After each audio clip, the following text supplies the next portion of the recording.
Hello बच्चों, कैसे हैं आप? उम्मीद करती हूँ आप बढ़िया और एकदम मज़े में होंगे। तो चलिए बच्चों, आपकी पढ़ाई को हम आगे बढ़ाते हुए पढ़ते हैं आज एक निबंध जिसका नाम है भोला राम का जीव।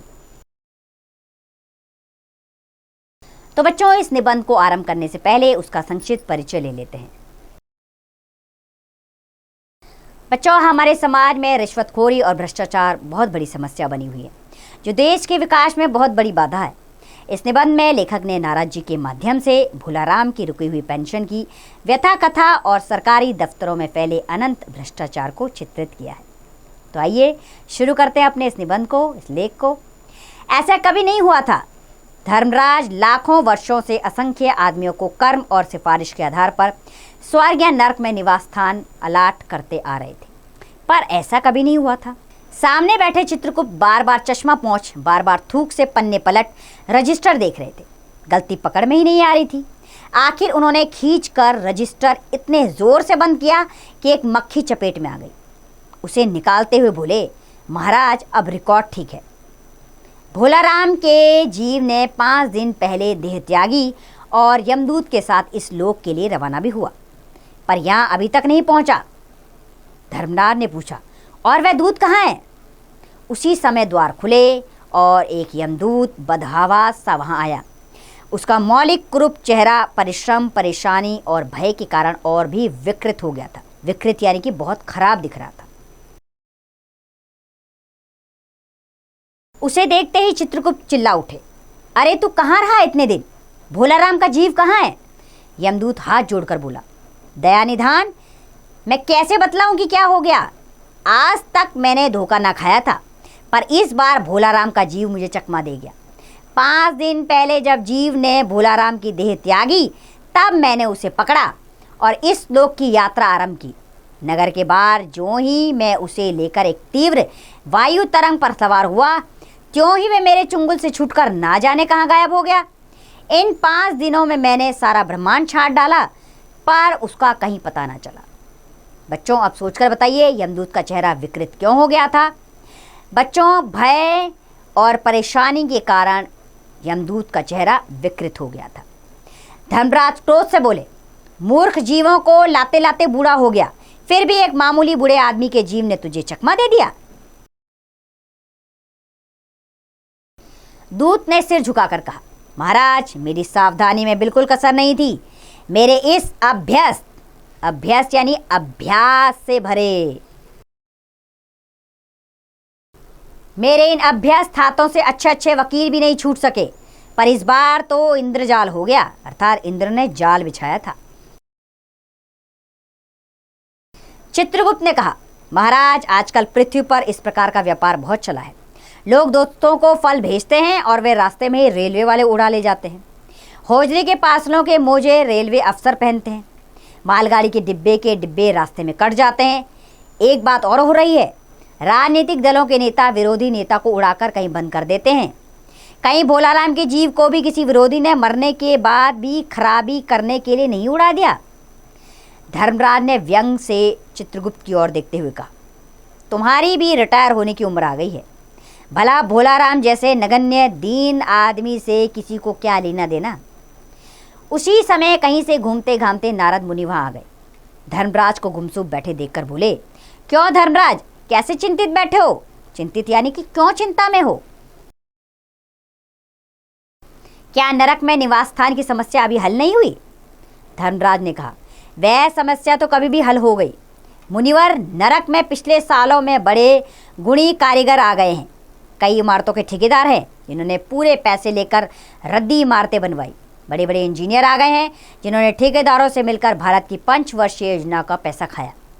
ओवरसियर है जिन्होंने उन मजदूरों की हाजिरी भरकर पैसा हड़पा जो कभी काम पर गए ही नहीं। इन्होंने बहुत जल्दी नरक में कई इमारतें टांग दी है। यह समस्या तो हल हो गई। भोला राम नाम के एक आदमी की 5 दिन पहले मृत्यु हुई। उसके जीव को यह दूत यहाँ ला रहा था कि जीव इसे रास्ते में चकमा देकर भाग गया। इसे सारा ब्रह्मांड छान मारा, पर वह कहीं नहीं मिला। अगर ऐसा होने लगा तो पाप पुण्य का भेद ही मिट जाएगा। नारद ने पूछा, उन पर इनकम टैक्स तो बकाया नहीं था? हो सकता है उन लोगों ने रोक लिया हो।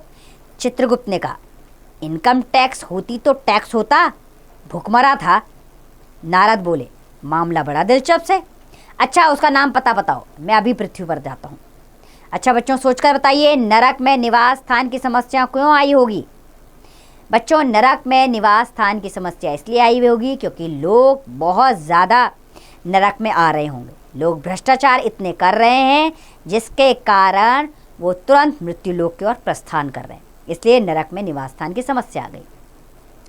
चित्रगुप्त ने रजिस्टर देखकर बताया, भोलाराम नाम था उसका। जबलपुर शहर के धमापुर मोहल्ले में नाले के किनारे एक 1.5 कमरे के टूटे फूटे मकान में वह परिवार समेत रहता था। उसके एक स्त्री थी, 2 लड़के और 1 लड़की। उम्र लगभग 65 साल। सरकारी नौकरी थी। 5 साल पहले रिटायर हो गया था। मकान का किराया उसने 1 साल से नहीं दिया था, इसलिए मकान मालिक उसे निकालना चाहता था। इतने में भोलाराम ने संसार ही छोड़ दिया। आज 5वां दिन है। बहुत संभव है कि अगर मकान मालिक वास्तविक मकान मालिक है तो उसने भोलाराम के मरते ही उसके परिवार को निकाल दिया होगा, इसलिए आपको परिवार की तलाश में काफ़ी घूमना पड़ेगा। नारद जी पृथ्वी पर पधार कर मकान की खोज करने लगे। माँ बेटी के सम्मिलित कृदन से ही, कृदन यानी कि रोने का आलाप, कृदन से ही नारद भोलाराम का मकान पहचान गए। द्वार पर जाकर उन्होंने आवाज लगाई, नारायण नारायण। लड़की ने देखकर कहा, आगे जाओ महाराज। नारद ने कहा, मुझे भिक्षा नहीं चाहिए, मुझे भोलाराम के बारे में पूछताछ करनी है। अपनी माँ को ज़रा बाहर भेजो बेटी। भोलाराम की पत्नी बाहर आई। नारद ने कहा, माता, भोलाराम को क्या बीमारी थी? क्या बताऊं, गरीबी की बीमारी थी। 5 साल हो गए पेंशन पर बैठे, पर पेंशन अभी तक नहीं मिली। हर 10-15 दिन में एक दरख्वास्त देते, दरख्वास्त यानी अर्जी लगाते, पर वहां से या तो जवाब आता ही नहीं था, और आता तो यही कि तुम्हारे पेंशन के मामले पर विचार हो रहा है। इन 5 सालों में सब गहने बेचकर हम लोग खा गए, फिर बर्तन बिके, अब कुछ नहीं बचा था। फाके होने लगे थे। चिंता में घुलते घुलते और भूखे मरते मरते उन्होंने दम तोड़ दिया। नारद ने कहा, क्या करें माँ, उनकी इतनी उम्र थी? ऐसा तो मत कहो महाराज, उम्र तो बहुत थी। 50-60 रुपया महीना पेंशन मिलती तो कहीं कुछ और काम करके गुजारा हो जाता, पर क्या करें, 5 साल नौकरी से बैठे हुए हो गए और अभी तक एक फूटी कौड़ी नहीं मिली। तो बच्चों, सोचकर बताइए, भोलाराम की मृत्यु कैसे हुई? तो बच्चों, भोलाराम की मृत्यु पैसे ना होने के कारण हुई, भूखे रहने के कारण हुई। दुख की कथा सुनने की फुर्सत नारद को थी नहीं। वे अपने मुद्दे पर आए। माँ, यह तो बताओ, यहाँ किसी से क्या उनका विशेष प्रेम था जिसमें उनका जी लगा हो? पत्नी बोली, लगाव तो महाराज बाल बच्चों से ही होता है, नहीं परिवार से बाहर भी हो सकता है, जैसे कोई स्त्री। स्त्री ने गुर्राकर नारद की ओर देखा, बोली, बको मत महाराज, साधु हो, कोई लुच्चे लफंगे नहीं हो। जिंदगी भर उन्होंने किसी दूसरी स्त्री को आंख उठाकर भी नहीं देखा।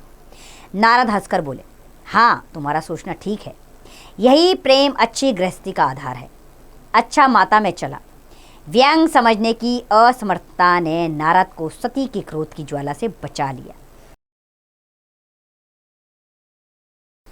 स्त्री ने कहा, महाराज आप तो साधु हैं, सिद्ध पुरुष हैं, कुछ ऐसा नहीं कर सकते कि उनकी रुकी हुई पेंशन मिल जाए?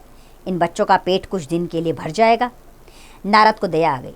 वे कहने लगे, साधुओं की बात कौन मानता है, मेरा यहाँ कोई महत्व नहीं, फिर भी मैं सरकारी दफ्तर जाऊँगा और कोशिश करूँगा। वहाँ से चलकर नारद सरकारी दफ्तर पहुँचे। वहाँ पहले बाबू ने उन्हें ध्यानपूर्वक देखा और बोला, भोलाराम ने दरख्वास्तें तो भेजी थीं, पर उन पर वजन नहीं रखा था, इसलिए कहीं उड़ गई होंगी। वजन यानी कि रिश्वत। नारद ने कहा, भाई ये बहुत से पेपर वेट तो रखे हैं, इन्हें क्यों नहीं रख दिया?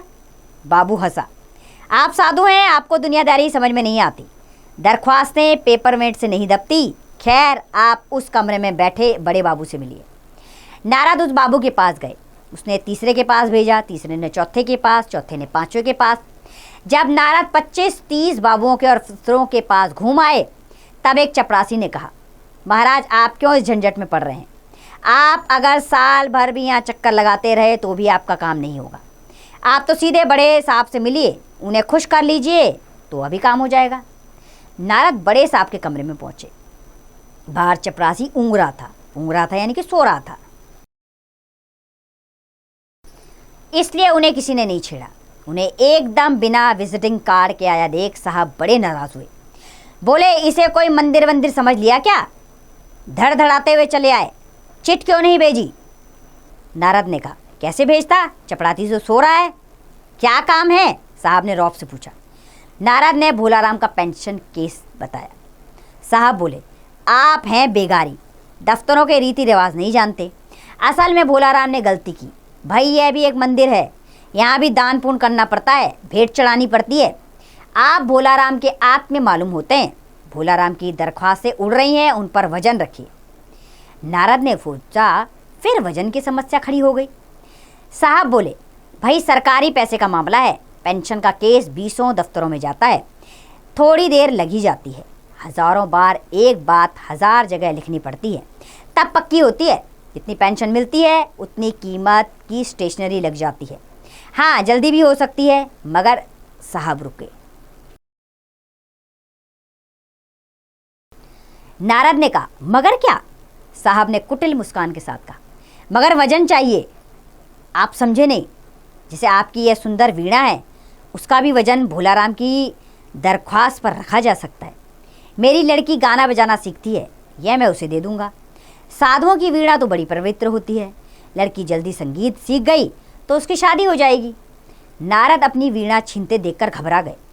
फिर संभलकर उन्होंने वीणा टेबल पर रखकर कहा, यह लीजिए, आप जरा जल्दी उसकी पेंशन का ऑर्डर निकाल दीजिए। साहब ने प्रसन्नता से उन्हें कुर्सी दी, वीणा को एक कोने में रखा और घंटी बजाई। चपड़ासी हाजिर हुआ। साहब ने हुक्म दिया, बड़े बाबू से भोलाराम की केस की फाइल लाओ। थोड़ी देर बाद चपरासी भोलाराम की 100-150 दरख्वास्तों से भरी फाइल लेकर आया। उसमें पेंशन के कागजात भी थे। साहब ने फाइल का नाम देखा और निश्चित करने के लिए पूछा, क्या नाम बताया साधु जी आपने? नारद ने समझा कि साहब कुछ ऊंचा सुनते हैं, इसलिए जोर से बोले, भोलाराम। सहसा एक फाइल में से आवाज आई, कौन पुकार रहा है मुझे? पोस्टमैन है क्या? पेंशन का ऑर्डर आ गया। साहब डरकर कुर्सी पर लुढ़क गए। नारद भी चौंके, पर दूसरे ही क्षण बात समझ गए। बोले, भोलाराम, तुम क्या भोलाराम के जीव हो? तो अब बच्चों सोचकर बताइए, साहब क्यों डरकर कुर्सी पर लुढ़क गए? क्योंकि फाइल से आवाज आई कि कौन मुझे पुकार रहा है। भोलाराम की आवाज। हाँ, आवाज आई। नारद ने कहा, मैं नारद हूं, मैं तुम्हें लेने आया हूं, चलो स्वर्ग में तुम्हारा इंतजार हो रहा है। आवाज आई, मुझे नहीं जाना, मैं तो पेंशन की दरख्वास्तों में अटका हूं, यही मेरा मन लगा है, मैं अपनी दरख्वास्त से छोड़कर नहीं जा सकता। तो बच्चों, इस निबंध के लेखक के बारे में भी जान लेते हैं। ये निबंध हरिशंकर परसाई द्वारा लिखा गया है, जिनका जन्म 22 अगस्त 1924 को मध्य प्रदेश के होशंगाबाद जिले के जमानी इटारसी गांव में हुआ था। वे हिंदी के प्रसिद्ध लेखक और व्यंग्यकार थे। उन्होंने अपने लेखन से व्यंग्य द्वारा आधुनिक जीवन की विडंबनाओं को उद्घाटित किया है। उनकी प्रमुख रचनाएं हैं हंसते हैं रोते हैं, जैसे उनके दिन फिरे, कहानी संग्रह है, रानी नागफड़ी की कहानी, तट की खोज, ज्वाला और जल ये उपन्यास हैं, आवारा भीड़ के खतरे, पगडंडियों का ज़माना, शिकायत मुझे भी है, विकलांग, श्रद्धा का दौर और सदाचार ताबीज ये लेख संग्रह है। ये सब इन्होंने लिखे हैं। 10 अगस्त 1995 को जबलपुर में उनका निधन हो गया। तो बच्चों, इस लेख द्वारा, इस निबंध द्वारा हरिशंकर परसाई ने बताया है कि कितना भ्रष्टाचार चरम सीमा तक पहुंच गया है। इंसान एड़ियां रगड़ रगड़ कर मृत्यु के द्वार तक पहुंच जाता है, लेकिन उसकी फरियाद पूरी नहीं होती। रिश्वतखोरी का आलम इतना बड़ा है कि इंसान हार जाता है और मृत्यु के समीप पहुंच जाता है। तो हमें इस समस्या को जड़ से हटाना होगा, समाज को इससे मुक्त करना होगा, ताकि सभी लोग स्वच्छंद होकर जीवन जी सकें और कोई भी भ्रष्टाचार के इस चंगुल में ना फंस पाए। तो बच्चों, इस लेख से, इस निबंध से आपको भी शिक्षा लेनी चाहिए। भ्रष्टाचार समस्या को इस दूर करने का उपाय आपको भी ढूंढना होगा, क्योंकि आप भावी भविष्य के कार्यकर्ता हैं। आप ही भविष्य हैं, आगे अनेक पदों पर आप ही विराजमान रहेंगे। तो इस समस्या को दूर करने का दायित्व भी आप पर ही है। उम्मीद करती हूँ ये लेख आपको अच्छा लगा होगा और इससे मिलने वाली सीख को आप अपने जीवन में ज़रूर अपनाएंगे। अब इसका अभ्यास कार्य आप स्वयं कीजिए।